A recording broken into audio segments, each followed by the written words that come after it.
Today's math lesson is called mean. Mean is a way to find the average of a set of data. So let's look at some examples. 5 people pick plums and they want to share them evenly. What can they do? So if you look at the data over here, it shows that there are 5 people here and each of them picked this many plums. So my advice to you is to take the data and put the numbers in order from least to greatest. So 1, 2, 2, 4, and 6. And then what you need to do to find the mean is you need to find the sum of the data. So the sum means you add them up. So if you add them up, it would look like this.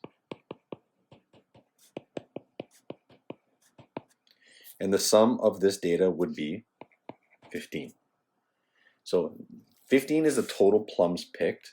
Since there were 5 people who picked the plums, you will now divide them evenly amongst the 5 people. So one way to do this is to do 15 divided by 5 is 3.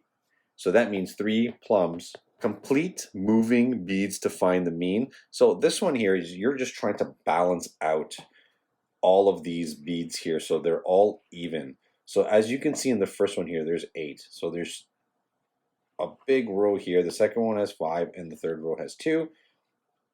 As you can see here, there's 3 above here, and if you move the 3 down here, it would make them even. I find this method not good for me, so that would be 5. I can't do it like this. So once again, you take the numbers, put them in order from least to greatest. When you add them up, you get 15, and then you divide it by 3 because there's 1, 2, 3 sets there. The answer is 5. So same with this one here. We'll change colors. Go in order from least to greatest. 2 plus 2 plus 5 plus 7. That gives you a total of 16. And there are 4 spots here. So 16 divided by 4 equals 4. And the last one, again, take the numbers, put them in order from least to greatest. 1 plus 3 plus 3 plus 9. That gives you a total of, again, 16. And since there's 4 areas here, you divide this by 4, and it gives you a mean of 4. Here are a few more examples. Remember, put the numbers in order from least to greatest. So in this case, we're just going to add them because that's what this activity requires us to do. So there are 5 sets of data here. So you're dividing it by 5. This is another way to show division, but I will show it both ways if you don't know what I'm doing here. 7 plus 4 is 11. So this is 15. 15 divided by 5 equals 3. Or you can write it 15 divided by 5 equals 3. The next set of data here has 4 numbers. Put them in order from least to greatest and then add them. So that's going to give you a total of 32.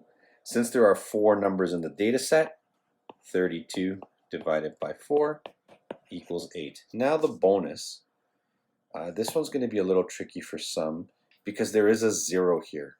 Okay, you still have to include the 0 in the data. Now luckily for us, this has been already put in order from least to greatest. So all you have to do is add them up. And that gives you a total of 98. And now you have to count how many sets are in the data. So how much is in this data set? So there's 1, 2, 3, 4, 5, 6, 7. 98 divided by 7 gives you an answer of 14. So let's look at some word problems now. A teacher sees that a student has these marks out of 100 in the subject. Find the mean. So here are the marks right here. Again, put them in order from least to greatest. So now that we did that, we just add them up. And the total is 438. Now we have to find out how much is in this data set. And in this data set, you will see that there was 1, 2, 3, 4, 5, 6. So you would take 438, divide that by 6, it gives you an answer of 73. So that means the student's average mark is 73. Part B here says, which test should the teacher check again to see if there is a problem with the test or the student's understanding? Well, obviously, I'm going to erase what I did here just so you can see the numbers again. There's obviously one test here that is not looking so good for this kid, and that would be test 10, because that number is very low compared to the other marks. So the one with 10 is the one you'd have to check again. Here are two more examples of finding the mean. So again, we add them, put them in order from least to greatest. And now that they're in order from least to greatest, you find the sum. The sum is 183. And you have to divide it by how many numbers are in the data set. 1, 2, 3, 4, 5. Divide that by 5. Gives you an answer of $36.60. Last one here on this slide. Once again, put the numbers in order from least to greatest. Now that they're in order from least to greatest, you will add them up. This gives you a total of 156. And this also has 5 numbers in the data set. Divided by 5 gives you a total of $31.20. So in this problem, it's better to buy a medium car because it'll cost you less money in gas. So less money is good. This will be the final example we look at in this slide, in this video. So once again, you have the test scores, put them in order from least to greatest, and then add them up. So now that they're in order from least to greatest, I will find the sum. The sum is 574. So now that we have the sum, we have to find out how many entries are in this data. 1, 2, 3, 4, 5, 6, 7. Divide that by 7. It gives you an answer of 82. So this student's average is an 82%.